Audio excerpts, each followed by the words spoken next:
4వ వచనంలో,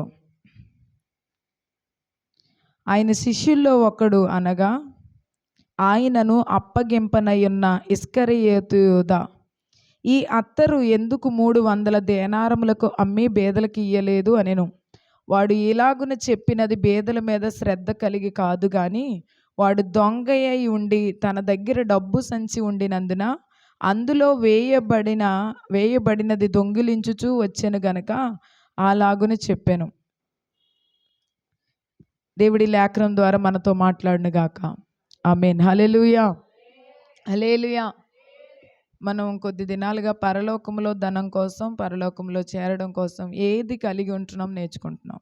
అందులో ఇక్కడ యేసు ప్రభు వారికి 12 మంది శిష్యులు. అందులో ఒక్కొక్కరు ఒక్కొక్క రీతిగా దేవుడు వాడుకుంటే వాడబడుతున్నారు. అదే రీతిగా ఒక వ్యక్తి, అతని పేరు ఇస్కరియోతు యూదా, ఒక శిష్యుడు. అతని దగ్గర అతనికి ఒక బాధ్యత అప్పచెప్పాడు దేవుడు. ఏంటంటే డబ్బు సంచి ఉంది. మనం పరలోకంలోనే డబ్బు కూర్చుకోవాలి, ఇక్కడ కాదు అన్నట్టుగా మనం సిద్ధపడుతున్నాం కదండి. డబ్బు మాత్రం చాలా అవసరం ప్రతి వారికి. మన అవసరాలు తీర్చుకోవడం కోసం దాన్ని వాడుకోవాలి తప్ప దాని కొరకే అంతా చేసేటట్టు ఉండకూడదు. హల్లెలూయా. మనుషుల్ని వాడుకుంటున్నారు, డబ్బును వాడుకోమని దేవుడు చెప్తున్నాడు. ఇప్పుడు మనుషుల్ని వాడుకుంటున్నారు అవసరాన్ని బట్టి, కానీ డబ్బును అలా వాడుకోవాలి. అవసరాన్ని బట్టి దాన్ని వాడుకుని అది తర్వాత దాని విషయమై అంతగా ప్రయాసపడి దానికోసం ఏదో పోగేసుకున్నంతగా కాదు. మన అవసరం, మన అనుదినం కావాల్సింది దేవుడిని అడిగితే ఆయన మనకిస్తూ ఉంటారు. ఇక్కడ ఇతని దగ్గర ఏముందంటే డబ్బు సంచి ఉందంట. ఏముందండి? మరి యేసు ప్రభు వారు అలాగే వెళ్తున్నప్పుడు చాలా విధాలుగా డబ్బులు అవసరం అవుతూ ఉంటాయి. అందుకు మూలన వారు పరిచర్యలో ఇలాగ సహకారంగా ఇస్తున్న వాటిని దాచిపెట్టడం కోసం ఈయనకు ఒక బాధ్యత అప్పచెప్పాడు. యేసు ప్రభు వారు కూడా ఇప్పుడు మనము ఎంత అవసరం ఏదో ఒక దానికి కదా పన్ను కట్టాల్సి వచ్చింది ఒకరోజు. ఆయన కూడా ఆ రోజు ఇస్కరియోతు యూదా దగ్గర లేరు. పేతురు, యేసు ప్రభు వారు ఉన్నారు.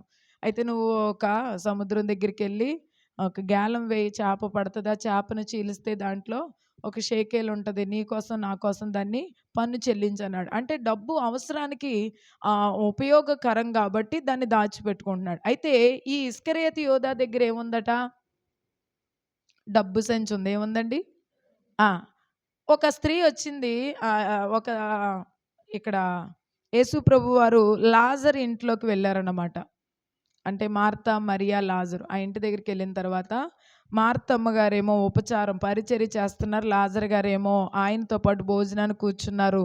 అప్పుడు మరియా మిక్కిలి జటామాంసి యొక్క అత్తరు, అంటే ఒక మంచి సుగంధ ద్రవ్యాలతో కూడినటువంటి ఆ యొక్క అత్తరు తీసుకుని వచ్చి యేసు ప్రభు వారికి ఆయన శిరస్సు నుంచి ఆయనకు యేసు యొక్క పాదాల మీద పూసి తన తల వెంట్రుకలతో ఆయన పాదాలు తుడిచి ముద్దాడుతుందంట. ఏం చేస్తుందంటే ఆయన ఆ అత్తరు తీసుకొచ్చి ప్రభు యొక్క పాదాలకు వేస్తూ తన తల వెంట్రుకలతో వాటిని తుడుస్తుంది. ఈ పక్కనున్న వ్యక్తి, అంటే ఎవరు దేని గురించి ఆలోచన చేస్తారో వాళ్ళు దాని గురించే మాట్లాడతారు. అవునా కదా? నీ మనస్సు నిండి ఉన్నది నోరు మాట్లాడుతుంది అన్నారు ప్రభు. అక్కడ ఆ కార్యం జరుగుతుంటే ఒక్కొక్కరు ఒక్కొక్కలాగా అనుకుని ఉండొచ్చు. కానీ ఇక్కడ మనకు రాయబడినటువంటి మాట, అందరూ మాట్లాడలేదు. 12 మంది ఉన్నారు. ఇంకా కొంచెం మంది ప్రభువారు వచ్చారంటే చాలా మంది ఉండొచ్చు. కానీ ఎవరు కూడా ఎందుకు ఇలా చేస్తున్నావు అని అనలేదు. దేవుడికి ఇచ్చేటప్పుడు కొంతమంది ఇస్తూ ఉంటారు. కొంతమంది అంటారు, ఎందుకు ఇస్తున్నావు, ఇంత ఇచ్చేయచ్చా, ఈ రకంగా వారి మనస్తత్వాన్ని బట్టి మాట్లాడతారు. వాళ్ళ విషయంలో దేవుని గణపరుస్తున్నారు, వారే చేసుకుంటారని అనరు. ఎందుకంటే అన్ని ఆటల్లో ఇలాగ ఇన్వాల్వ్ అవుతూ, ఎందుకంటే అతను మనస్తత్వం అటువంటిది కాబట్టి. అతని దగ్గర ఏముందట? డబ్బు సంచి ఉంది. డబ్బును గురించి ఆలోచిస్తాడు కాబట్టే అతను ఏం మాట్లాడుతున్నాడంటే, అయ్యో ఎంత విలువైనటువంటి అత్తరు, పోనీ ఒంటికి వేసుకుంటేనో ఇంకేదైనా చేసుకుంటేనో దాన్ని విలువగా కొంచెం వాడితేనో బాగుండుండేమో, కానీ నువ్వు దాన్ని అంతా ఏం చేసావు? తీసుకొచ్చి యేసు పాదాల మీద పోసేసావు. ఆయన దేవుడు కదా, ఆయన్ని గణపరుస్తుందన్న ఆలోచన లేదు. దేవుడితో పాటే ఉంటున్నాడు, కానీ దేవునికి సంబంధించి ఆయన్ని గణపరిచే కార్యాలు ఎవరైనా చేస్తున్నా సరే ఆయన తన మైండ్ సెట్ని బట్టే తను మాట్లాడుతున్నాడు. కొంతమంది ఎక్కడ బ్రతుకుతున్నా వాళ్ళ మనస్తత్వాలు మాత్రం మారవు. ఏం చేస్తున్నా వారి బుద్ధి మాత్రం మారదు. ఎలాగున్నారో అలాగే ఉంటారు. అది దేవుడితో ఉన్నా, లోకముతో ఉన్నా. కానీ లోకముతో ఉన్న తీరు వేరు. అలాగా నిన్నటి దినాన మనం నేర్చుకుంటానే ఉన్నాం కదా. ఈ లోకపు జనులు ఇలాగన చింతిస్తారు, ఈ లోకపు జనులు ఇలాగన ఆలోచిస్తారు, కానీ మీరైతే వెలుగు సంబంధులుగా ఆలోచించండి అని చెప్తున్నారు. ఈ యొక్క ఇస్కరేతు యోధ ఎవరి దగ్గర ఉంటున్నారు? ప్రభు దగ్గరగా ఉంటున్నారు. ప్రభు చెంత ఉంటూ ఆయనతో పాటు నడుస్తూ ఉంటే 6 నెలలు సహవాసం చేస్తే వాళ్ళు ఏళ్ళు అవుతారంటారు. కానీ కొంతమంది ఎంత సహవాసం చేసినా వారి మనస్తత్వం రాతి వంటిది, మార్పు రాదు. మారాలని దేవుడు కోరుకుంటున్నాడు, అవకాశం ఇస్తూ ఉంటాడు, ఆయనతో తిప్పుకుంటున్నాడంటే మనం మెచ్చని కాదు, ఇంకా ఆయన దగ్గర పరిపూర్ణతలోనికి నడిపించడం కోసం మనకు అవకాశం ఇస్తూ మనతో మాట్లాడుతుంటాడు. ఇస్కరేతు యోధ ఏం మాట్లాడుతున్నాడంటే ఆమె ఆ యొక్క అత్తరు ఆయన పాదములకు వేసి తల వెంట్రుకలతో తుడిచెను, ఇల్లు ఆ ఆ అత్తరు వాసనతో నిండెను. ఆయన శిష్యుల్లో ఒకడు అనగా ఆయనను అప్పగింపనై ఉన్న ఇస్కరేతు యోధ, ఆయనను అప్పగించేవాడు. ఈ ఇస్కరేతు యోధ ఎవరంటే యేసుప్రభు వారి శిష్యుల్లో ఒకడైనటువంటి ఈ యోధ యేసుప్రభు వారిని అప్పగించాలనుకుంటున్నాడంట. ఎవరి దగ్గరుండి? ఆయన దగ్గర ఉంటూ ఆయన్ని అప్పగించేయడం కోసం. ఎంత మంచి మనస్తత్వమో కదుతుంది.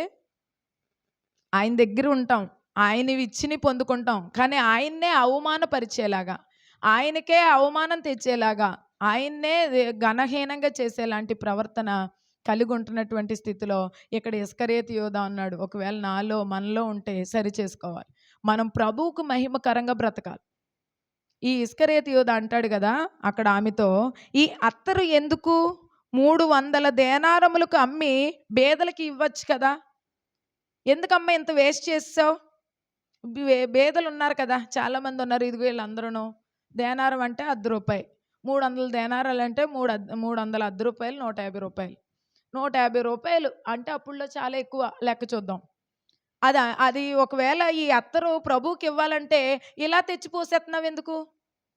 డబ్బుల్లాగా ఇచ్చావనుకో ఏదో దానికి ఉపయోగపడుతుంది కదా, ఏదో దానికి ఎందుకు ఉపయోగపడుతుంది, నీ సంచిలోకి వెళ్ళిపోతాయని అతని ఉద్దేశం. మాట పైకట అక్కడ రాయబడి ఉంది కదా, అతను తన దగ్గర వాడు ఇలాగను చెప్పినది బేదల మీద శ్రద్ధ కలిగి కాదు, వాడు దొంగ అయి తన దగ్గర డబ్బు సంచి ఉండినందున అందులో వేయబడినది దొంగిలించుచూ వచ్చాను గనక అలా చెప్పాడు. అంటే ప్రభువారు సంచి అప్పచెప్పారు, డబ్బుల సంచి. ప్రభువారు బాధ్యత అప్పచెప్పారు అతనికి. ఆ బాధ్యత ఏంటి అంటే ఎవరైనా కానుకగా కృతజ్ఞతగా ఇచ్చిన వాటిని జాగ్రత్త పరిచి అది కరెక్ట్ అయిన విధానంలో ఉపయోగించాలి.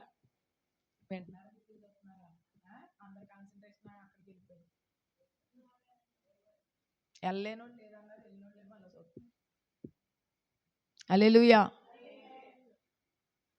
ఈ అత్తరు ఎందుకు వృధా చేసేస్తున్నావు, అంతెందుకండి తీసుకెళ్ళిపోతున్నారు అనేవాళ్ళు లేరంటారా? ఉంటారు, ఉన్నారేమో. దేవుడు అందుకనే మాట్లాడుతున్నారు. అంత ఖర్చు పెట్టేయకూడదు, ఒక్కసారి ఇంత చేసేయకూడదు. రేపటికి ప్రభువు ఉంటాడో లేదో అది ఆయనకి తెలుసు. ఈమె నా భూస్థాపన నిమిత్తమై ఇది జరుగుతుంది అంటే ప్రభువు వారు చనిపోతారని ఆమెకు తెలియదు, కానీ పరిశుద్ధాత్మ కొద్దిమందిని ప్రేరేపిస్తూ ఉంటుంది. నువ్వు ఈ కార్యం చేయకపోతే ఈరోజు చాలా నష్టం కలుగుతుంది అన్నట్లుగా దేవుని ఆత్మ మనల్ని ప్రేరేపించిన నిన్నటి దినాన్ని చూసాం కదా. ఆ యొక్క అన్యాయస్తుడైనటువంటి ఆ వ్యక్తి రేపటి దినం కల్లా నాకు శిక్ష విధించబడుతుంది కాబట్టి ఈరోజే నా బ్రతుకు మార్చుకుంటాననుకుని తన ఎవరి చేత అయితే శిక్షించబడతాడో వారి చేతనే మెప్పు పొందేలాగా మార్చబడిపోయాడు. హల్లెలూయా. సిలువలో ఉన్న దొంగ కూడా అలాగే ఈ క్షణము తప్పితే నేను మరొక క్షణము నాది కాదనుకుని యేసు ప్రభువుని క్షమాపణ అడిగాడు, పరదేశులకు వెంటనే వెళ్ళిపోయాడు. మన క్రైస్తవ జీవితం కూడా ఇటువంటి ప్రయాణంలోనే ఉండాలి. మరుక్షణం నాది కాదు, ప్రతి క్షణము నేను ప్రభువుకు మహిమార్థమే వాడబడాలి. రేపు చేస్తానండి, ఈ వారం కాదండి, వచ్చే వారం అండి, లేకపోతే వచ్చే సంవత్సరం అండి, ప్రతి దానికి వాయిదాలు, తర్వాత ప్రతి దానికి ఎంతెందుకు ఖర్చు పెట్టేయడం, ఇంకా పోగు చేసుకుందాం, ఇంకొంచెం ఉంచుదాం అలాగే అనుకున్నారట. యేసు ప్రభు వారు తండ్రి అయిన దేవుడు అరణ్య ప్రాంతంలో వారికి మన్నాని ఇచ్చారు. ప్రభు అన్నారు, మీరు ఒక్కొక్కరు ఇంత చెప్పున, ఈ కొలత చెప్పున ఒక్కొక్కరికి ఆహారం కావాల్సినంత తీసుకోండి, ఎక్కువగా ఉండొద్దు, మీకు అనుదినం మీకు కావాల్సింది నేను మీకు ఇస్తాను. అది కూడా ఆకాశంలో దేవదూతలు తినేటువంటి ఆహారము ఆకాశం నుండి కురుస్తుంది. ఎవరికి ఎంత సేరు కావాలో దేవుడు లెక్క చెప్పాడు. ఇంత మీరు ఇంత తీసుకెళ్ళండి, మీరు ఉదయానికి దీన్ని దాచిపెట్టుకోవద్దని. కానీ దేవుని మాట నమ్మేదేది? దేవుని మాట వింటమే కానీ దేవుని మాటను పాటించేదేది?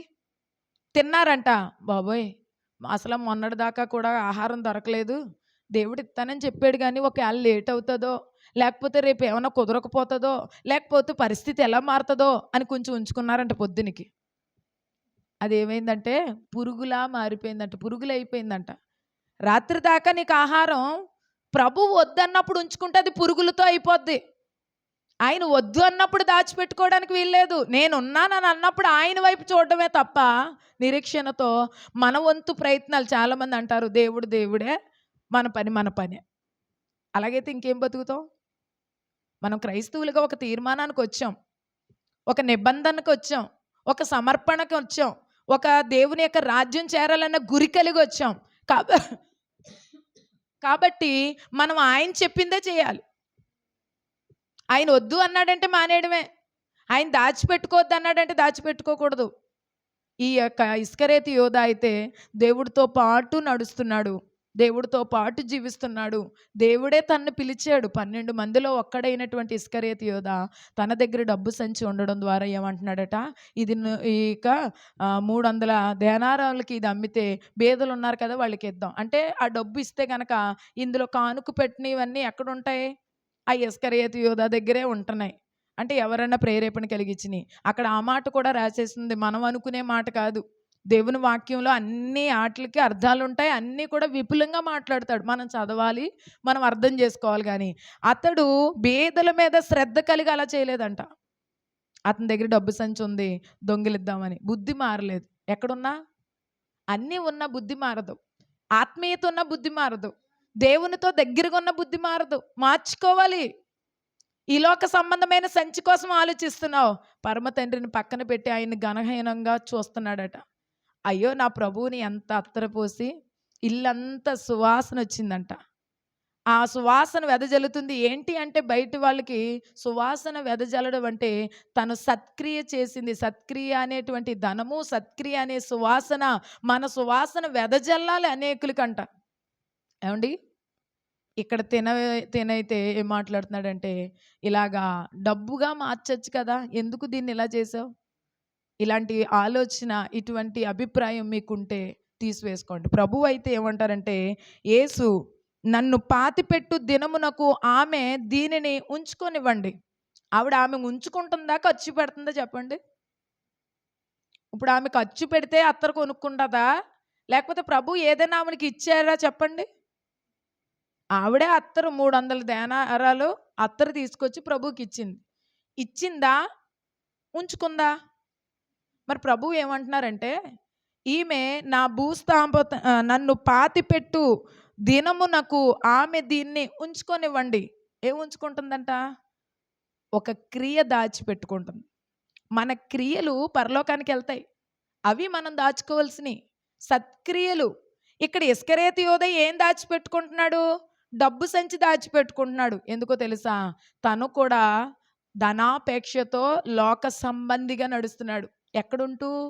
దేవునికి దగ్గరగాను ఉంటూనే లోక సంబంధిగా బ్రతుకుతున్నాడు. ఉండలేరు అలాగా. చాలామంది అంటారు చర్చిలో దెయ్యం ఉండదండి, దేవుడి దగ్గరికి వెళ్ళే వాళ్ళ దగ్గర ఒకవేళ ఇలాగుంటారండి అని అంటారు. మనసు మారకపోతే మనిషి మారడం. అందుకే మారు మనసు కలిగితేనే కానీ, చాలామంది అన్నీ బాగానే ఉంటాయి కానీ మనసు ఇది ఎవరికి కనబడతలేదు. అందరికీ ఎలా కనిపిస్తుంది అంటే, అబ్బా 12 మంది శిష్యులు ఉన్నారు కానీ ఒక్కళ్ళు కూడా ఎలా మాట్లాడలేదు. ఏమని? ప్రభు వారికి ఇంత అత్తరు వేస్ట్ చేసేస్తున్నట్టుగా మాట్లాడుతున్నారు, లేకపోతే ఈ డబ్బులు ఇస్తే బాగుండు అన్నట్టు మాట్లాడుతున్నారు. చూసే వాళ్ళకి బాధ్యతగా ఉన్నట్టుగా కనబడుతుంది, కానీ అది బాధ్యత కాదు, కుయుక్తి. లోపల ఒక మాట మనసు ఉంది, పైకేమో బేదలు ఉన్నారంటున్నాడు, కానీ లోపల మనసేటి? అబ్బా 300 రూపాయలు వేస్ట్ అయిపోయినాయి, అబ్బా ఈ సంచిలో ఉంటే ఎంతో కొంత నొక్కేసేవాడు. అక్కడ రాయబడింది, అతడు దానిలో ఉన్న వాటిని దొంగిలించుచు దొంగ అయి తన దగ్గర డబ్బు సంచి ఉండినందున అందులో వేయబడింది దొంగిలించుచు వస్తున్నాడంట. అప్పటికే దొంగతనం ఎక్కడుండి? దేవుడి దగ్గరుండి దొంగగా ఉంటున్నాడు.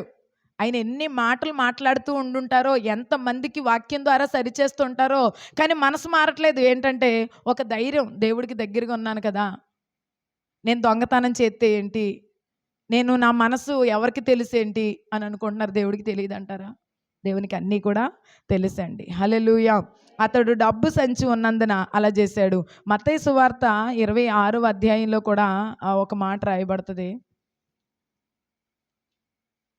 మత్తయి సువార్త 26వ అధ్యాయము 14వ వచనంలో, అప్పుడు 12 మందిలో ఒకడగు ఇస్కరియోతు యూదా ప్రధాన యాజకుల యొద్దకు వెళ్ళి, నేను ఆయనను మీకు అప్పగించిన ఎడల నాకేమిస్తారని అడిగాడంట. ఎవరినండి? యేసు ప్రభువుని. ఇప్పుడు శుక్రవారం సిలువ వేయడానికి ముందుగా జరుగుతున్న కార్యాలు, జరుగుతున్న సందర్భాలు. దేవుడు తను మరణం పొందడం కోసం ఇక్కడికి వచ్చాడు, కానీ ఆయన జరిగే తన చిత్తం చొప్పున జరుగుతుంది. కానీ మానవులు కూడా కొన్ని త్వరపడతారు, అందుకే అభ్యంతరాలు కలుగుతాయి. అవి ఎవరి వలన కలుగుతాయో వాళ్ళకి శ్రమ అన్నాడు. ఇప్పుడు ప్రభువు వెళ్ళిపోవడం కొంచెం అభ్యంతరకరమే. అయ్యో, ఆయనకి ఎందుకు సిలువేశారండి, ఆయన నీతిమంతుడికి అలాగే ఎందుకు జరిగిందండి, అసలు అలా జరగకూడదండి, అసలు ఆయన ఇలాంటోడండి, మంచోడండి అని ఓటమి ఉండొచ్చు. అదే ఆయనకి ఓట్లు పడి ఉండొచ్చు, కానీ ఓటమి చవి చూస్తున్నారు ప్రభు. ఓట్లు ఉండి ఓడిపోతున్నారంటే ఎలాగుంటుంది చెప్పండి? ఓట్లు లేకుండా ఓడిపోయారంటే మెజారిటీ లేదనుకోవచ్చు. ప్రభువుకు మెజారిటీ ఉన్నప్పటికీ కూడా ఆయన చేత కార్యాలు పొంది, ఆయన చేత అద్భుతాలు చూసి కూడా ఇంకా వారు ఏం చేస్తున్నారట? ప్రభువును సిలువకు అప్పగిస్తున్నారు. ఇక్కడ జరుగుతున్నటువంటి సందర్భం ఏంటంటే, ఆయనను అప్పగించిన ఎడల మీరు నాకేమి ఇస్తారని అడుగుతున్నాడంట. అంటే ఈయన మైండ్ అంతా ఎక్కడుంది? అత్తరు పోతూ ఉంటుంటే అది కూడా డబ్బులాగే చూస్తున్నాడు. ఏమండి? ప్రభువుని అమ్మేస్తే అది కూడా ప్రభువుని ఎలా చూస్తున్నాడు అంటే, ఆయన ఎవరిని చూసినా ఏం చూసినా ప్రతి దానికి ఇంక డబ్బు గురించి ఆలోచన. నీ మనస్సు నిండా అదే నిండిపోయింది కాబట్టి ఇంక దాని గురించే. కొంతమంది కూర్చున్నా లేచినా ఒకటే మనసు. అది దైవ సన్నిధైనా వెలుపులైనా సరే ఒకటే మనస్సు, మారదు. ఎన్ని వాక్యాలు విన్నా మనసు మారదు. ఎందుకంటే వాళ్ళకి ఇంక మొదటి నుంచి అదే అలవాటు అయిపోయింది. ఒక్కొక్క అధికారం తీసుకోవడం, లేకపోతే ఒక్కొక్క ఈ డబ్బు సంచి తీసుకోవడం, ఈ దీన్ని బట్టే బ్రతుకుతున్నాడు. మరి మిగతా వాళ్ళు అలా లేరు. ప్రభు చెప్పినట్లుగా ఆయనతో పాటు ఆ గెత్సేమనే తోటకి వెళ్తున్నారు, ప్రార్థనా స్థలానికి వెళ్తున్నారు. ఆయన చెప్తున్నట్లుగా ఎదురుగున్న ఇగో పోయిన వారం మనం నేర్చుకున్నాం కదా, తిన్నగా ఉన్న ప్రాంతానికి వెళ్ళండి, అక్కడ గాడిద పిల్ల ఉంటుంది. ఆయన చెప్పినవన్నీ చేస్తున్నాడు. ఈయన మాత్రం దేవుడిని అంటి పెట్టుకునే ఉంటున్నాడు. ఎందుకో తెలుసా? డబ్బులు ఇస్తారు కదా, ఇచ్చినవన్నీ ఎక్కడేస్తారు ప్రభు? ఇచ్చేయండి ఇస్కరియోతు యూదా. అది జరుగు ఉంటుంది, అన్నీ రాయరు కదా బైబిల్ గ్రంథంలో. ఆ ఇస్కరియోతు యూదా కొంచెం కూడా పక్కకి వెళ్ళేవాడు కాదు. ఎందుకో తెలుసా? అన్నీ చూసుకుంటున్నానన్న బాధ్యత, కానీ ఆ బాధ్యతలో కూడా ఏముందంట అతనికి? బుద్ధి, దొంగ బుద్ధి. అందరికీ ఏమో బాధ్యతగా కనబడుతుంది, ప్రభువుకి అన్నీ కనబడతాయి కదండి. ఆయన నేను మీకు అప్పగించేస్తాను, మీరు నాకు ఏమిస్తారు? బేరం ఆడేస్తున్నారు. ఎవరినండి? పక్కనెట్టుకునో నీదో బేరవాడితే పర్లేదు, ఆయన్ని దేవాది దేవుడు ఆయన చేసే కార్యాలు చూస్తూ, ఆయన పుట్టుకు తెలుస్తూ, ఆయన యొక్క రక్షణ, ఆయన యొక్క ప్రేమ, ఆయన యొక్క స్వభావం అంతా తెలిసి కూడా బుద్ధి మార్చుకోలేదు. వాళ్ళతో బేరం ఆడుతూ మీరు నాకేమి ఇస్తారని వారిని అడిగాను. అందుకు వారు 30 వెండి నాణేలు తూచి వానికి ఇచ్చిరి. వాడు అప్పటి నుంచి ఆయనను అప్పగించుటకు తగిన సమయం కనిపెడుతున్నాడు. ప్రభువుని అక్కడ ఎట్టేశారు, ఇక్కడికి వచ్చి బేరవాడేశాడు. ఎప్పుడు దొరికితే అప్పుడు ఇచ్చేస్తాననేసి వాగ్దానం చేశాడు. ప్రభు ఎప్పుడు దొరికితే అప్పుడు ఏకాంతంలో. ఒకరోజు ఆయన ప్రార్థనా స్థలం తోటలో ఉంటే కనుక అక్కడికి వెళ్ళి, నేను ఎవరిని ముద్దు పెట్టుకుంటానో ఆయనే ప్రభు, ఆయన మీరు తీసుకెళ్ళిపోండి. ఎలాగా? అప్పగించేది కూడా కోపంతో కాదు. కొంతమంది కనబడరు, పరిస్థితుల్లోంచి ఎలా కనబడరు? ఇక్కడ మాట్లాడుతుంటే బేదలకు ఇచ్చేలాగా మంచిగా కనబడుతుంది, కానీ ఆయన బుద్ధి డబ్బు దొంగిలిద్దామని. ఇక్కడ కూడా ఆయనతో ఏం మాట్లాడుతున్నాడు? ఆయనతో పాటే ఉంటూ, ఆయనతో పాటే తిరుగుతూ ఆయన నమ్మేసే బుద్ధి. అర్థమవుతుందా మీకు? మనం కూడా ఆయనతో పాటు ఉండి ఇంకా మన మనస్తత్వాలు మార్చుకోకపోతే, ఈయనకి జరిగింది చూస్తే వింటే మన బ్రతుకులు మారతాయి. ఈ ఇస్కరియోతు యూదా తగిన సమయం అప్పటి నుంచి 30 వెండి నాణేలట తూచి ఇచ్చేశారు. దాచేసుకున్నాడు. ప్రభువుని ఇంక అక్కడి నుంచి ఏ టైం దొరుకుతుంది బుద్ధి పోనిచ్చుకున్నావు కాదు కదండి. ఎప్పుడు అప్పగించేద్దాం, ఎప్పుడు డబ్బు సంపాదించుకుందాం, ఆయనతో ఉంటూ ఆయనతో పాటు పరలోకం వెళ్ళిపోవడానికి ప్రయత్నం చేయాలా. బయట ఎవరో అలా చేశారంటే, తెలియలేని వాళ్ళు అలా చేశారంటే అందం ఉంది, అర్థం ఉంది, కానీ ఆయనతో పాటు తిరుగుతూనే ఆయన్ని అప్పగించేసేటువంటి గుణం.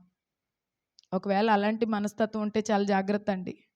దేవుడిని అప్పగించేస్తున్నట్టు, దేవుని కోసం నువ్వు ఇలాంటి తాపత్రయ పడుతున్నట్టు దేవుడికి తెలియదా?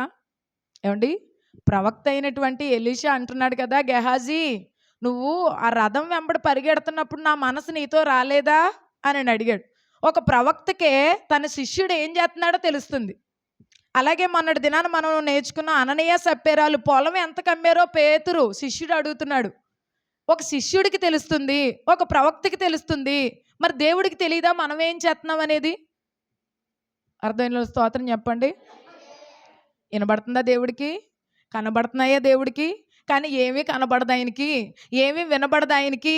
నా మనసులో నేను దొంగగా అనుకుంటుంది, నేను ఏదో చేస్తుంది, ఏమీ తెలియదు అనుకుంటున్నాడు పిచ్చోళ్ళు. అలాగనుకుంటే ఏంటి తెలుసా, దేవుడికి అన్నీ తెలుసు. నీకు ఆలోచన పుట్టక మునిపే తెలుసు. ఈ కపటపు నడతంతా దేవునికి తెలుసు. కానీ ఆయన పక్కనే ఎందుకు ఉంచుకున్నాడు? అవకాశం ఇస్తున్నాడు. కానీ ఆ రోజు దేవాలయాన్ని పాడు చేస్తున్నప్పుడు మాత్రం దేవుడు ఏమన్నాడంటే, కొరడా పెట్టి వాటి యొక్క బల్లలను పడద్రోసి వ్యాపారం చేస్తున్న వాళ్ళు కొరడా పెట్టి జులిపించి, ఎందుకంటే ఆయన తన దేహాన్ని చంపే దాని గురించి కంటే తన మందిరాన్ని పాడు చేసే దాని గురించి ఎక్కువ బాధపడతాడు. హల్లెలూయా. ఈ ఇస్కరేతు యోధ ప్రభువుని నమ్మేయడానికి ప్రయత్నం చేస్తూ ఉన్నాడు. ఎక్కడ ఎప్పుడు ప్రభు దొరుకుతాడా అనుకుంటూ అక్కడ అలా మనం చదువుతుంటే వాడు అప్పటి నుంచి ఆయన్ని అప్పగించటానికి ప్రయత్నం చేస్తానే ఉన్నాడు. కానీ ప్రభువుకు తెలుసు, 18వ వచనంలో, అందుకు ఆయన మీరు పట్టణమందున్న పలానా మనుషుని దగ్గరికి వెళ్ళండి, నా కాలం సమీపమైనది. ఆయనకి తెలుసు. ఇస్కరేతు యోధ అమ్ముతానని అనుకోకముందే దేవుడికి తెలుసు తండ్రి చిత్తం ఉంది, కానీ ఇతనే కొంచెం తొందరపడ్డాడు అంతే. హల్లెలూయా. ఆయన వెళ్ళవలసినాడు ఎలాగైనా వెళ్తాడు, జరగవలసిన కార్యం ఎలాగైనా జరుగుతుంది, కానీ దానికి నువ్వు కారణం కాకూడదని దేవుడు కోరుకుంటున్నాడు. హల్లెలూయా. ఎందుకంటే కొంతమంది పనులు కనబడతాయి, కొన్ని కనబడవు. కనబడేవి మాత్రమే మనుషులు మాట్లాడుకుంటారు, వినబడేవి మాత్రమే మనుషులకు వినబడతాయి. కానీ ఇస్కరేతు యోధ మనసులో అనుకున్నవి కూడా దేవుడికి వినబడతాయి. హల్లెలూయా. అతను అప్పటి నుంచి ఏం చేస్తున్నాడట, 22వ వచనంలో ఉంది చూడండి. ఆయన వారు భోజనం చేయుచుండగా ఆయన మీలో ఒకడు నన్ను అప్పగించునని మీతో నిశ్చయంగా చెప్తున్నాను అన్నాడు. ఇక్కడ ఏమో అతను ప్రయత్నం చేస్తున్నాడు, ఎప్పుడోకప్పుడు అప్పచెప్పేయాలి. డబ్బులు తీసుకున్నాడు, ఊరుకుంటాడా? ఏరి ప్రభువుని ఇవ్వలేదే అంటాడు పొద్దున్న లేస్తే, మళ్ళీ సాయంకాలం కనపడితే ఇన్ని రోజులు అయిపోయింది అంటాడు. ఇతను చాలా కంగారు పడుతున్నాడు. ప్రభువు వారికి కూడా సమయం అయిపోతుందన్న సంగతి ఆయన ఊరికినే పట్టేసుకుని వేసేయలేరు ఎవరును. ఆయన తనకు తానే అప్పగించుకున్నాడు. తండ్రి చిత్త ప్రకారంగా ఇదంతా జరుగుతుంది. ఎవరో ఎలా చేశారు, ఇస్కరేతు యోధ అమ్మేబట్టే చాలాసార్లు మనం వింటా ఉన్నాం. కాదు, తండ్రి చిత్త ప్రకారంగా ఆయన వెళ్తున్నాడు. ఆయన చెప్తున్నాడు, అక్కడ వారు భోజనం చేస్తున్నారు చివరి యొక్క పస్కాని. అప్పుడు ఆయన అంటాడు కదా, ఒకడు నన్ను మీలో ఒకడు అప్పగించునని ఖచ్చితంగా నేను మీతో చెప్తున్నాను. అందుకు వారు అక్కడ ఉన్న వాళ్ళు 12 మంది బహుగా దుఃఖపడి, ఏంటి ప్రభువా నిన్ను అప్పచెప్పేద్దామా, ఇంత సడన్గా ఈ మాట చెప్పేవేంటి? పాపం ఎవరికి తెలియదు. 3వ కంటికి తెలియకుండా చేస్తారు. అంటే ఈ 2 కళ్ళు కదా, వీళ్ళు 3వ కంటికి తెలియకుండా చేస్తారు, 2వ మనసుకి తెలియకుండా చేస్తున్నాం అనుకుంటారు. కానీ ఆయన కనబడని నేత్రం ఏది? ఏదండి? సృష్టంలో ఏది ఆయనకు కనబడదో? ఇస్కరేతు యోధ అనుకుంటున్నాడు, నేను తీసుకున్న 30 వెండి ఎవరికి తెలియదు, నేను మనసులో ఒకటి పెట్టుకుని మాట్లాడుతున్నాను, అది ఎవరికి తెలియదు, కేవలం కనబడేది అందరికీ తెలుసు అనుకుంటున్నాడు ఎర్రోడు. ఈరోజు కూడా అలాగుంటే మనం కూడా అంతే. హల్లెలూయా.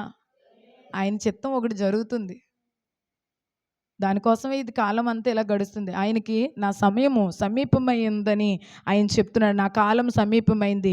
అక్కడ వాళ్ళందరూ దుఃఖపడి, ప్రభువా నేనా, ఇక్కడ ఉన్న అతను అన్నాడంట, ఒకటో వ్యక్తి, ప్రభువా నేనా, ప్రభువా నేనా. అయ్యా ఇక్కడున్న వాళ్ళు అప్పచెప్తారని ఖచ్చితంగా చెప్పేశాడు కదా, నేనా నేనా నేనా అందరూ అడుగుతున్నారు, కానీ ఇతను లాస్ట్ వరకు అడగట్లేదు. కానీ లాస్ట్లో అంటాడు కదా, ప్రభువు అంటారు, నాతో నాతో కూడా పాత్రలో చేయి ముంచిన వాడు ఎవడో వాడే నన్ను అప్పగించేవాడు. మనుష్య కుమారుని గురించి వ్రాయబడిన ప్రకారంగా ఆయన పోతున్నాడు, కానీ ఎవని చేత మనుష్య కుమారుడు అప్పగింపబడుచున్నాడో ఆ మనుషునికి శ్రమ.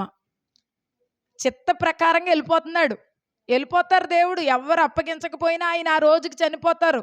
మరలా ఎవరు బంధించినా సరే ఆయన ఆ రోజుకి తిరిగి లేస్తాడు. ఇదంతా కాలంలో దేవుడు ఆయన చిత్తాన్ని నెరవేర్చడం కోసం రాసి పెట్టారు. ఏమండి, మనం అనుకుంటాం ఇది ఎందుకు ఇలా జరిగిందండి.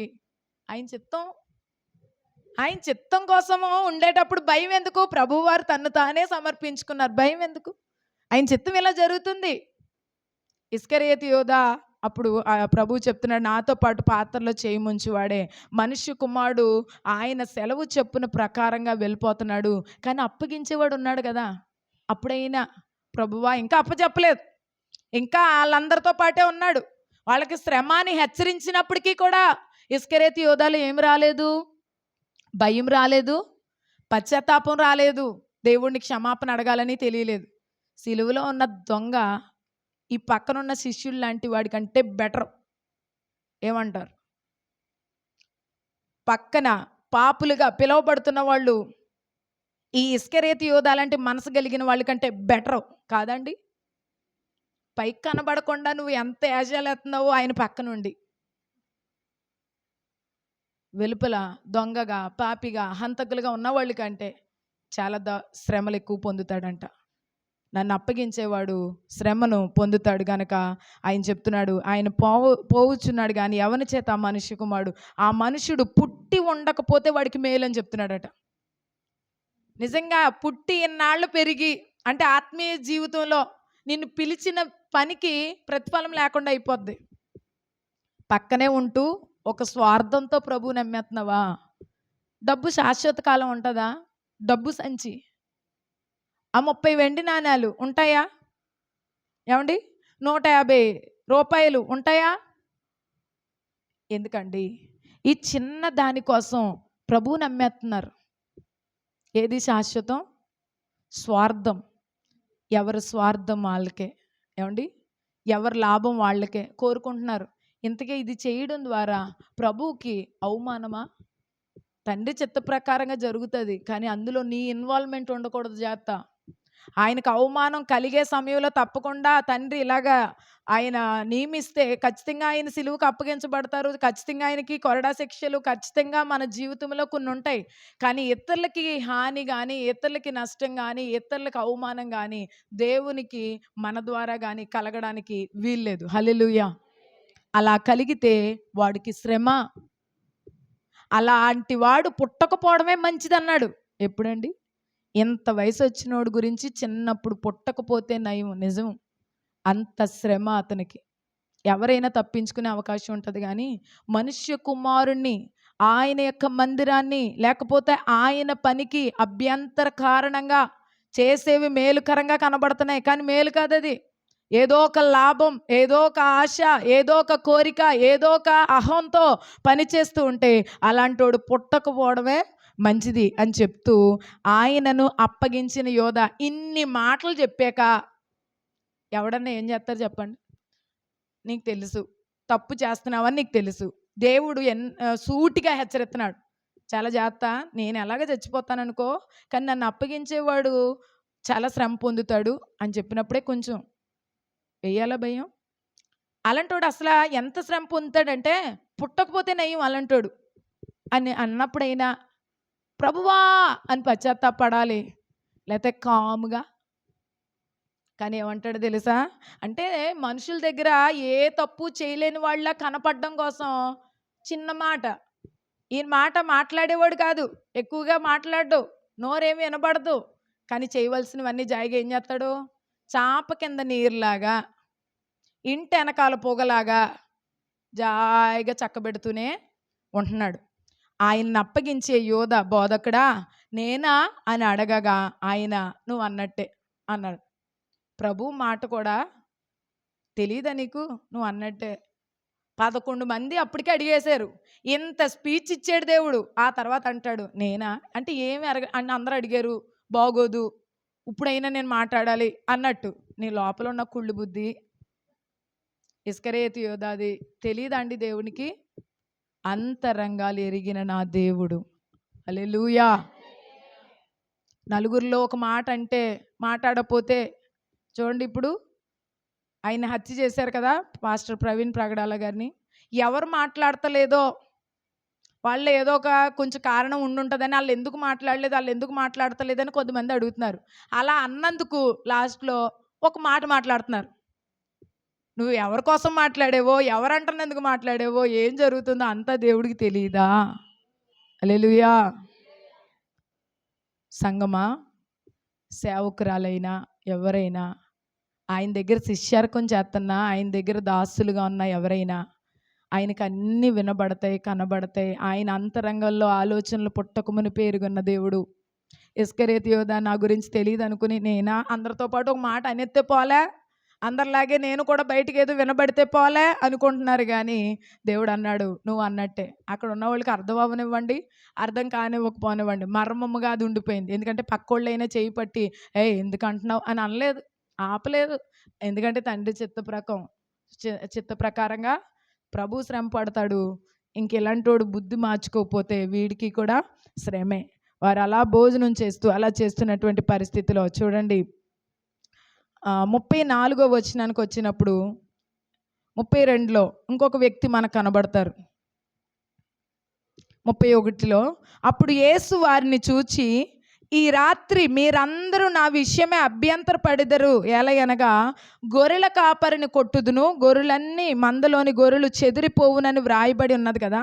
నేను లేచిన తర్వాత మీకంటే ముందుగా గలిలయకు వెళ్తాను అని చెప్తే అందుకు ఒక వ్యక్తి, ఇప్పుడు దాకా మనం ఒక శిష్యుని చూసాం, అతని పేరు ఇస్కరియోతు యోధా. ఇప్పుడు ఇంకొక వ్యక్తి కనబడుతున్నాడు, అతని పేరు పేతురు. ఈ మనస్తత్వాన్ని కూడా చూద్దాం.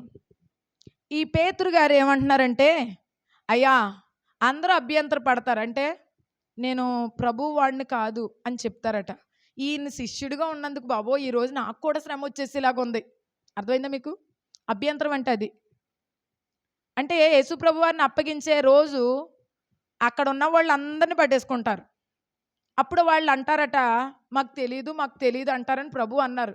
మనిషి కుమారుని కొట్టినప్పుడు గొర్రెల కాపరిని కొడతాను, గొర్రెలన్నీ చెదిరిపోతాయి మందలోని అని అన్నప్పుడు, అంటే మనిషి కుమారుడికి ఈ రాత్రి మీరు అందరూ నా విషయమై అభ్యంతర పడతారు.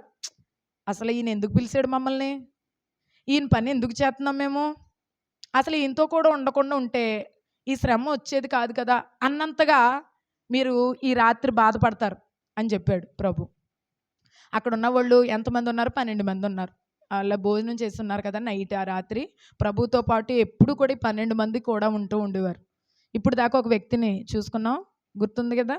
ఇప్పుడు ఇంకొక వ్యక్తి ఏం మాట్లాడుతున్నాడంటే, అయ్యా వీళ్ళందరూ అభ్యంతర పడతారేమో కానీ నేను అస్సలు అభ్యంతర పడను అన్నాడు.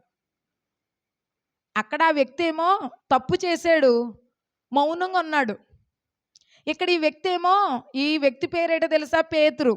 ఈ పేతురికి ఒక సర్నేమ్ ఉంది, దుడుకు పేతురు అని, ముద్దు పేరు లాంటిది. దుడుకు, ప్రతి దానికి నేను ఉంటాను. మనకి ఎవరు కనబడతాడంటే ఈడొచ్చాడా గొడవే, ఈడు మాట్లాడుతున్నాడా ఏదోటి జరిగిపోద్ది అంటారు. కొంతమంది మాటలు కనబడతాయి, వినబడతాయి. కొంతమంది మాటలు లోపలే ఉంటాయి, ఎవరికి కనబడవు. ఇది ఇస్కరియోతు యోధా భాగం. ఎవరికి తెలియకుండా ప్రభువుని బేరం పెట్టేశాడు. ఎవరికైనా తెలిసిందా? 12 మందిలో ఒక్కడికైనా ఎరా ఇందాడు ఎక్కడికి వెళ్ళావంటే అసలు వెళ్ళిన జాడ వచ్చిన జాడ తెలియట్లేదు, ఏం చేస్తున్నాడో అర్థమవుతలేదు. కాముగా బేరాలన్నీ మాట్లాడుతున్నాడు. ఆ మాటల్లో కూడా తప్పు దొరకట్లేదు. బేదల కోసం మాట్లాడినట్టు మాట్లాడుతున్నాడు, కానీ ఈయన కోసం మాట్లాడుతున్నాడు. సెల్ఫిష్, స్వార్థపూరితుడు. అందరి కోసం మేలు చేసినట్టుగా కనబడుతున్నాడు, బేదలకు సాయం చేసినట్టుగా, కానీ ఇతని దగ్గర డబ్బు సంచి ఉంచుకున్నాడు. ఒక్కరోజు వస్తుందండి, నీతి న్యాయములు తేల్చే ఒక్క దినం రాబోతుంది. ఎవరి రంగు ఏంటో, ఎవరి మాట ఏంటో లెక్క అప్పచెప్పే రోజు. ఈ 2 రోజుల్లో సిలువ వేస్తారు కదా ప్రభువుని. ఈ ముందు జరుగుతున్నటువంటి సందర్భం. ఆ పేతురు అంటాడు, అయ్యా ఎవరు అభ్యంతర పడినా నీ విషయమే వీళ్ళందరూ అభ్యంతర పడినను నేను ఎప్పుడు కూడా అభ్యంతర పడినని ఆయనతో చెప్పాడట. యేసు అతన్ని చూసి, అభ్యంతర పడనని చెప్తున్నావు కానీ ఈ రాత్రి కోడి కూసే లోపల అంటే నన్ను తీసుకెళ్తారు. ఈ రాత్రి కోడి అంటే తెల్లవారే లోపల, కోడి ఎప్పుడు కొత్తది? తెల్లారే లోపల కొత్తది కదా. ఈ లోపలనే నువ్వేమంటావు తెలుసా? నువ్వు నన్ను ఎరగనని ముమ్మారు చెప్తావు అని అన్నాడు. అభ్యంతరం పడినని అనుకున్నాడు కానీ ఇతను ఏం పడ్డాడట? అభ్యంతర పడుతున్నాడు. అంటే అక్కడ జరుగుతున్న సందర్భం ఏంటంటే పేతురు ఆయనతో ఇలా చెప్తున్నాడు, నేను నీతో కూడా చావాల్సి వచ్చినా సరే నిన్ను ఎరగనని నేను ఎవరితో కూడా చెప్పను, నాకు తెలుసు ప్రభు అని అంటాను. ఈయన మనస్తత్వం అలాంటిది.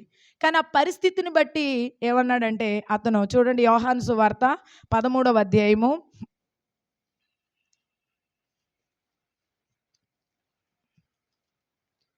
38వ వచనం నుంచి.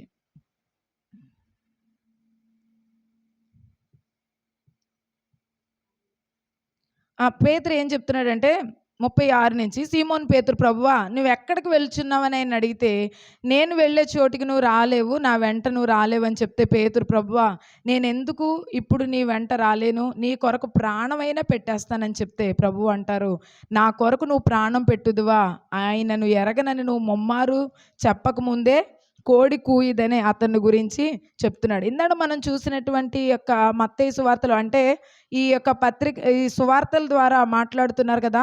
26వ అధ్యాయము మత్తయి సువార్త 26వ అధ్యాయంలోనే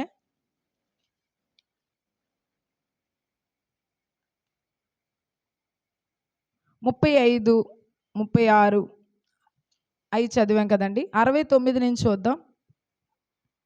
పేతురు అక్కడ ప్రభు చెప్పిన సమయం వచ్చింది.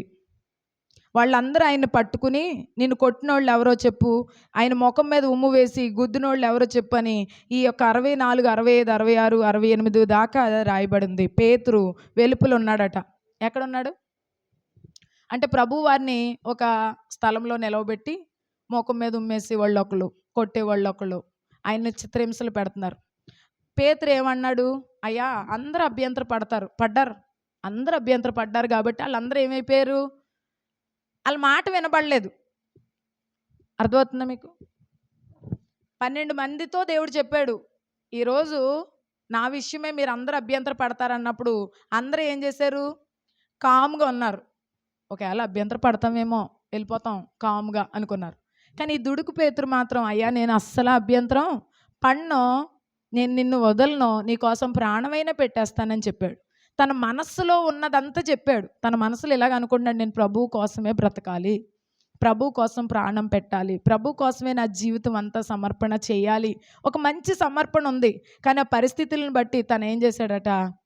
ఆ ముమ్మారు చూడండి, వెలుపట్ట ముంగిట కూర్చుని ఉంటుండగా ఒక చిన్నది అతని దగ్గరికి వచ్చి, నువ్వు కూడా గలిలీయుడు యేసుతో కూడా ఉన్నావు కదా అని అన్నాడు. అందుకు అతడు నేను ఉండలేదని ఒకటోసారి చెప్పాడు. నువ్వు చెప్పే సంగతి నాకు తెలియదని అతను చెప్తున్నాడు. మళ్ళీ ఇంకొంచెం ఎక్కడి నుంచి, బాబు ఇక్కడ ఉంటే ఈ అమ్మాయి చూసింది అనుకుని ఆ పక్కన వెళ్ళాడట. ఆ పక్కకి వెళ్ళిన తర్వాత ఇంకొకరు వచ్చి, నువ్వు కూడా ప్రభుతో పాటు ఉన్నావంటే లేదన్నాడు. నువ్వు కూడా ప్రభుతో పాటు ఉన్నావని మళ్ళా మూడవసారి కొంతసేపు అయిన తర్వాత నువ్వు కూడా ఆయనతో పాటు ఉన్నావని చెప్పి వాళ్ళందరూ చెప్తుంటే, అందుకు అతడు ఆ మనుష్యుడిని నేను ఎరగను, అసలు నాకు తెలియదు, అభ్యంతర పడుతున్నాడు. ప్రభువుకు తెలియదా అభ్యంతరం అంటే? నన్ను ఎవరో కూడా ఎరగనన్నట్టుగా చెప్తారు మీరని. ప్రభువుకు అందరు అంతరంగాలు, ఇస్కరియోతు యూదా అంతరంగం తెలిసింది. నువ్వు నన్ను అమ్మేస్తావు, నాతో పాటు పాత్రలో చేయి ముంచేవాడే, ఇవన్నీ ఆయన జీవితం అంతా చెప్పేశాడు. ఈ పేతురు కూడా అంటున్నాడు, నీవు నన్ను ఎరగనని ముమ్మారు చెప్తావు, అప్పుడు కోడికి వస్తుందని చెప్పినప్పుడు అందరూ అతను అలా చెప్తూ ఉంటుండగా తన మీద తను ఒట్టు పెట్టుకున్నాడు, నిజంగా నాకు అసలు ప్రభు అంటే ఎవరో తెలియదు అని. వెంటనే కోడి కూసాను కనుక, కోడి కూయక మునుపు నీవు నన్ను ఎరుగువని ముమ్మారు చెప్పేదవని యేసు తనతో అనిన మాట పేతురు జ్ఞాపకం తెచ్చుకుని వెలుపలకు పోయి సంతాపపడి ఏడ్చెను. సంతాపం అంటే చచ్చిపోయేంతగా ఏడ్చాడంట. అబ్బో, నా మనస్సు వేరు, నా శరీరం వేరు. నా మనస్సు దేవునికి తెలుసు కదా, ఈ శరీరం ఇలాగా ప్రవర్తిస్తుంది, కష్టం వచ్చినప్పుడు వీళ్ళెవరో నాకు తెలియదు అంటారు. ప్రభుతో పాటు ఉంటూనే ఇక ఇస్కరియోతు యోధా అయితే ఇంకేం మాట్లాడలేదు, అమ్మేసేవాడు, అప్పగించేవాడు. ఇంకా మిగతా 11 మంది అంటే గుంపులో ఉంటారు. కొద్దిమంది ఒకళ్ళు గొడవాడే వాళ్ళు ఉంటారు, ఒకరేమో ప్రేమించే వాళ్ళు ఉంటారు, వీళ్ళిద్దరే కరెక్ట్. ఈ మిగతా వాళ్ళు ఉంటారు కదా, 2 in 1 గేమ్ ఆడేస్తారు. ఇటు ఇలా మాట్లాడతారు, అటు అలా మాట్లాడతారు. ఈ 11 మందిలో ఇస్కరేతు యోధా కనబడతాడు, అలాగే పేతురు కనబడతాడు. మిగిలిన వాళ్ళందరూ ఆయన కోసం ఏం చేయాలో తోచక ప్రార్థన చేస్తూ ఉంటారు, వెలుపల ఉంటారు. ఆయన వెంబడి ఉండరు, అభ్యంతర పడ్డారు, అందరూ దాక్కోవడానికి వెళ్ళిపోయారు. ఇతనైతే మోసం చేశాడు, కానీ ప్రభువుని వెంట పెట్టుకుని ఆయన తీసుకెళ్ళిపోతున్నప్పుడు అందరూ ఎగిరిపోయారట. తుపాకి దెబ్బకు పిట్టలు ఎగిరిపోయినట్టు అందరూ. అప్పగించినోడు ఏమో ముద్దు పెట్టేసి అప్పచెప్పేసాడు, అతను ఎస్కేపు పక్క దాక్కుండిపోయాడు. మిగతా వాళ్ళందరూ కూడానే అభ్యంతర పడిపోయి అయ్యో ఇక్కడ ఉంటే ఏమైపోద్దని వెళ్ళిపోయారు. ఇంకా ఒకే ఒక్కడు మిగిలిపోయాడు, అతనే ఈ పేతురు. ఇతను అభ్యంతరం పడేవాడైతే అందరితో పాటు వెళ్ళిపోను కదా. ఈ శరీరాన్ని బట్టి ఆయన వెంబడిస్తూ ఆయన మనస్సును బట్టి అలా వెళ్తున్నాడంట. అయ్యో నా ప్రభువుని అక్కడ తీసుకుపోయారే, అలా దాక్కుని ఆ స్తంభం వెనకాల రాయి వెనకాల ఒంగిని దాక్కుని చూస్తున్నాడు. ఈ లోపల అందరూ అడిగారు, కొద్దిమంది అడిగితే నాకు తెలియదు అన్నాడంటే మళ్ళీ ఏం చేసేస్తారన్న ప్రాణభయంతో వెంటనే కోడి కూసింది. ఆయన ఆ మాటని జ్ఞాపకం తెచ్చుకున్నాడంట.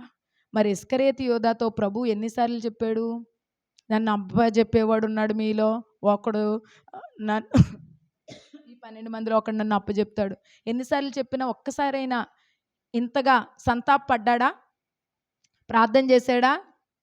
ఇతనట కన్నీళ్లు విడిచాడట. అతడు వెలుపలికి ఆ మాట జ్ఞాపకం తెచ్చుకుని సంతాప పడిపోయి ఏడుస్తున్నాడంట. పశ్చాత్తాపం ఉంది, మాట కరుకుగా ఉంది, కానీ మాట కఠినంగా అనిపించింది, కానీ తను దేవుని విషయంలో అయ్యో నేను ఇలా అనకుండా ఉంటే బాగుండు, దేవుడు చెప్పింది జ్ఞాపకం వచ్చిందంట, జ్ఞాపకం తెచ్చుకున్నాడు. ఆయన వాక్యం, ఆయన మాట మనం మర్చిపోకూడదు, జ్ఞాపకం తెచ్చుకోవాలి. అది కొన్ని శరీర క్రియలను బట్టి కొన్ని కార్యాలు జరుగుతుంటాయి. దేవుడు ఎవరిని కూడా వెంటనే శిక్షించడండి. ప్రతి వ్యక్తికి అవకాశం ఇస్తూ ఉంటాడు. ఈరోజైనా నీ తప్పును ఒప్పుకో, ఈరోజైనా నీ కపటపు నడతను పక్కన పెట్టు, ఈరోజైనా ఇస్కరేతు యోధాకు అవకాశం ఇచ్చాడు. ఈ పేతురుకైతే నువ్వు అభ్యంతర పడతావు అని చెప్పినప్పుడు కాదన్నాడు, కానీ ఆ మాట గుర్తుంచుకున్నాడు, మర్చిపోలేదు. అనుకోకుండా మాట్లాడేశాడు, చెప్పాడు నాకెవరు తెలీదు, అస్సలు నాకు తెలీదు, ప్రభు అంటే నాకు తెలీదు. ఆ పరిస్థితిని బట్టి మాట్లాడేశాడు, కానీ ప్రభువును విడిచిపెట్టలేక ఆయన వెంబడి అలా తిరుగుతూ ఏడ్చాడట, సంతాపపడి చచ్చేంతగా. ఇంకెందుకు నా బతుకు, దేవుడు ఎవరో తెలియదని చెప్పేశాను, ఇంకెందుకు నా బతుకు. ఒక తెలియదన్న చెప్పిన మాటకి ఎంత ఏడుస్తుంటే పక్కనే ఉండి అమ్మేసినందుకు నువ్వెంత ఏడాలి, ఇంకేడ్చే అవకాశం అంత. అంటే మరణకరము కాని పాపాల గురించి మనం నేర్చుకుంటున్నాం. ఈ వ్యక్తికి పాపం చేశాడు, దేవుడు తెలియదు అనడం కూడా పాపమే, దేవుణ్ణి నమ్మాడు అంతకంటే పాపం. తెలుసు అన్నట్టుగా ఉంటూ అమ్మేశాడు. ఇతనైతే పరిస్థితులను బట్టి, అంటే కొంతమంది దేవుడు మాకు తెలియదు అంటారు, కానీ లోపల ఏం చేస్తారు, వాళ్ళు ప్రార్థన చేస్తారు. నేను చర్చికి రానని అంటారు, కానీ మనసులో దేవుని యొక్క మాటలు వింటూ ఉంటారు. దేవుడు అంతరంగాలను చూస్తున్నటువంటి దేవుడు కదండి. ఈ యొక్క పేతురు తన సంతాప పడుతూ కన్నీళ్లు విడిచి ఏడుస్తూ ప్రార్థన చేశాడు కాబట్టి దేవుడు పేతురుని జ్ఞాపకం చేసుకున్నాడు. హల్లెలూయా. అక్కడ మనం చదువుతున్నాం కదా దేవుని యొక్క వాక్యంలో, మత్తయి సువార్త 16వ అధ్యాయము 13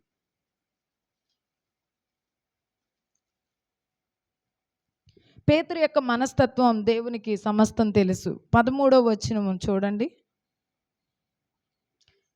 యేసు ఫిలిప్పుదైన కైసర ప్రాంతానికి వచ్చినప్పుడు మనుష్య కుమారుడు ఎవడని జనులు, అంటే ప్రభువు అక్కడున్న శిష్యులు మనస్తత్వాలన్నీ కూడా దేవునికి తెలుసు. ఇక్కడ అందరూ ఏమనుకుంటున్నారు నన్ను గురించి అని అంటుంటే ఒక్కొక్కరు ఏమంటారంటే, అయ్యా కొందరు నువ్వు బాప్తిసం ఇచ్చే యోహాను అని, కొందరు ఏలియావని, కొందరు ఇర్మియా అని, కొందరు ఎవరో ప్రవక్తల్లో ఒకడు ఏదో అద్భుతాలు చేస్తున్నాడని, ఒక్కొక్కళ్ళు ఏదో అనుకుంటున్నారనేసి అని చెప్పి శిష్యులు మాట్లాడుతూ ఉంటే అందుకు ఆయన అంటాడు కదా, ప్రభు ఏమంటారంటే అందరూ ఏమనుకుంటున్నారు పక్కన పెట్టండి, నాతో ఉంటున్నారు కదా మీరు, అసలు మీరేమనుకుంటున్నారు, దేవుని గురించి నీ ఉద్దేశం ఏంటి అసలు. ఒక్కొక్కరు ప్రవక్త అనుకుంటున్నారు, ఒకరు ఏలియా అనుకుంటున్నారు, ఒకరు ఇర్మియా అనుకుంటున్నారు, ఒకరేమో ఇంకోళ్ళు ఎవరో అనుకుంటున్నారు. ఏమండి, నువ్వేమనుకుంటున్నావు, మీరేమనుకుంటున్నారు, దేవుడు మనల్ని అడుగుతున్నాడు. ఎవరు ఏమనుకుంటున్నారో, కానీ నీవు మాత్రం ఆయన గురించి ఏం కలిగి ఉన్నావు, ఆయన గురించి అసలు చలనమే లేదు. ఇస్కరేతు యోధ బతుకున్నాడు కానీ డబ్బు సంచి మీద ఉన్న మనసు దేవుడి మీద లేదు. కొంతమందికి వాళ్ళ ఉద్దేశాల మీద ఉన్న మనసు ఇంకా ప్రభువు గురించి ఆలోచన ఉండదు. అయ్యో ఇలా చేయకూడదన్న మనసు. పేతురు ఆయన్ని వెంబడే వెళ్ళడం కోసం, ఆయనతో పాటు దుడుకు పేతురే కానీ ప్రతిసారి ఎవరన్నా మీరు వస్తారా సముద్రం మీద నడుస్తారంటే, ప్రభువా నేను నడిచేస్తాను అన్నట్లకి దేవునికి దగ్గరగా ఉండడం కోసం, దేవుడు చెప్పిన వెంటనే స్పందించడం కోసం, దేవుని యొక్క పని చేయడం కోసం అక్కడ కూడా ఇంతకీ సరే మీరేమనుకుంటున్నారని నన్ను అడుగుతుంటే పేతురు అంటాడు కదా, అక్కడ ఉన్నటువంటి సీమోను పేతురు, అందుకు సీమోను పేతురు, నీవు సజీవుడువైనా దేవుని కుమారుడువైనా క్రీస్తువని మాకు తెలుసు, నేను అనుకుంటున్నానని చెప్పాడట. హల్లెలూయా. 12 మంది ఉన్నారు. అంటే కొంతమంది ఉంటారంతే, మంచి మాట్లాడరు, చెడు మాట్లాడరు. చెడు మాట్లాడేవాడు ఎలాగ ఇంకా ఇస్కరియోతు యోధలా కాముగా చేసుకెళ్ళిపోతాడు, చేసినట్టు కనబడదు, ఇంకెవరికి తెలియదు. వీడు మంచివాడు అన్నట్టుగానే కనబడుతుంటాడు సమాజానికి.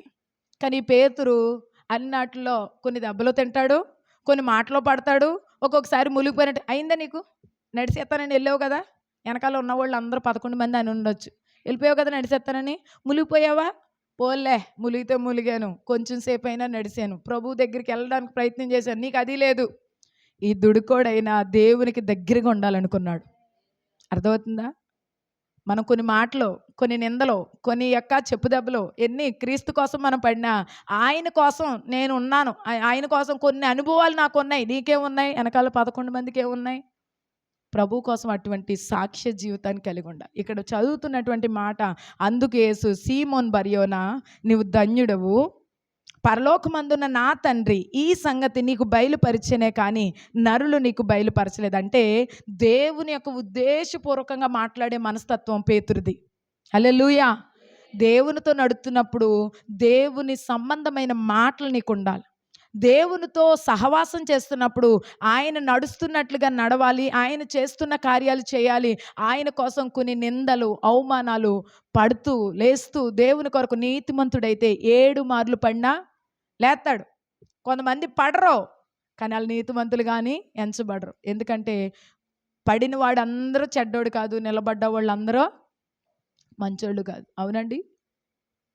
ప్రతి దానికి దేవుని దగ్గర లెక్క ఉంది, ప్రతిదీ దేవుడు చూస్తాడు. ఇక్కడ పేతురు అలా చెప్తూ ఉంటే దేవుడు అంటాడు, నీకు పరలోకపు తండ్రి, పరలోకమందున నా తండ్రి నీకు బయలుపరిచాడు, నీకు ఈ లోక సంబంధమైన నరులు అనగా రక్త మాంసాలు, నీవు శరీరంతో మాట్లాడతలేదు ఈ మాట, ఆత్మతో మాట్లాడుతున్నావు కాబట్టి, మరియు నీవు పేతురువు, పేతురు అనగా రాయి అని అర్థం. పేతురు అనే మాటకి ఏంటంట, రాయి. నువ్వు బలమైన వ్యక్తివి, స్థిరంగా ఉండేటువంటి వ్యక్తివి, నువ్వు రాయివి, నీ మీద నా సంఘాన్ని కడతాను. 12 మందిలో ఎవరికి ఎంత మంచి సాక్ష్యాన్ని దేవుడు ఇవ్వలేదండి.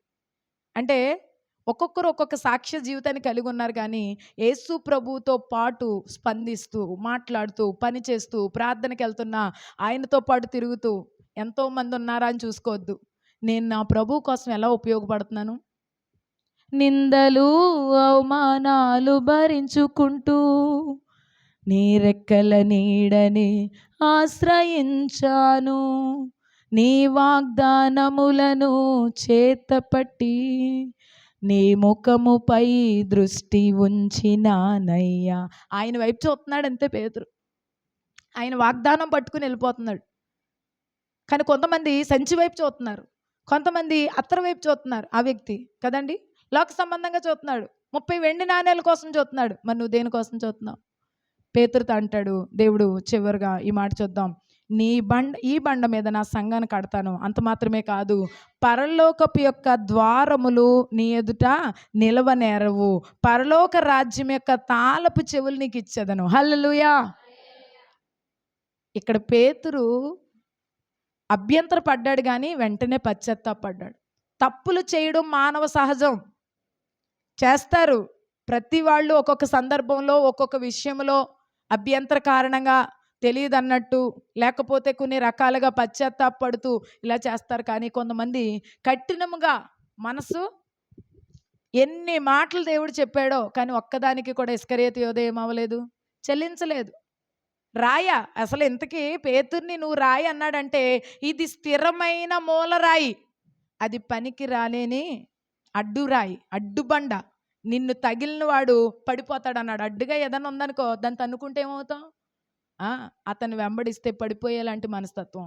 ఈ రాయి అయితే మూలరాయి, ఖచ్చితంగా ఉండవలసిన రాయి. పేతురుతో అంటాడు, నీవు ధన్యుడువు, పరలోకపు ద్వారాలు నీకు అడ్డు కావు. పరలోకంకి వెళ్ళడానికి ఏ ద్వారం నీకు అడ్డు లేదు. ద్వారాలు తెరవబడతాయి. పరలోకం యొక్క తాళపు చెవి నేను నీకు ఇస్తున్నాను. ఎవరికీ లేదండి ఇంత సాక్ష్యం. ఎందుకో తెలుసా? క్రీస్తు కోసం మాట్లాడు. క్రీస్తు కోసం మాట్లాడినప్పుడు కొన్ని అవమానాలు వస్తాయి, కొన్ని నిందలు, కొన్ని అభ్యంతరాలు, కొన్ని కష్టాలు వస్తాయి. కానీ ఆయన కోసం నిలుస్తా. ఈరోజు డబ్బు సంచి కోసం మౌనంగా ఏం మాట్లాడినా అందులో ఈయనకి లాభం ఉండాలి. కొంతమంది మాటలు అలాగ ఉంటాయి. ఏదైనా మాట్లాడితే వీళ్ళకి లాభం రావాలి, లేదంటే అసలు మాటే మాట్లాడరు. కానీ పేతురు ప్రతి దానికి క్రీస్తు కోసం మాట్లాడుతున్నాడు. అభ్యంతర కారణం వచ్చినా పశ్చాత్తాపడుతున్నాడు, కన్నీరు కారుస్తున్నాడు. కాబట్టి పరలోకపు యొక్క తాళపు చెవిని దేవుడు పేతురికి ఇచ్చాడు. ఈరోజు డబ్బు సంచి కావాలా? లోకం కావాలా? ఏమీ కూడా తెలియలేనట్టుగా కనబడుతూ దేవుణ్ణి నమ్మేస్తున్న స్థితి కావాలా? లేకపోతే పశ్చాత్తాపడుతూ ఏడుస్తూ సంతాపంతో కన్నీరు కారుస్తూ దేవుని దగ్గర మనం మరలా కోల్పోయిన దాన్ని తిరిగి సంపాదించుకుంటావా? దేవుడి కొద్ది మాటలు వినుకల్లో దీవించును గాక. ప్రభువును సిలువకు అప్పగిస్తున్నటువంటి వారు, ఆయన వెంబడిస్తున్న వారు కూడా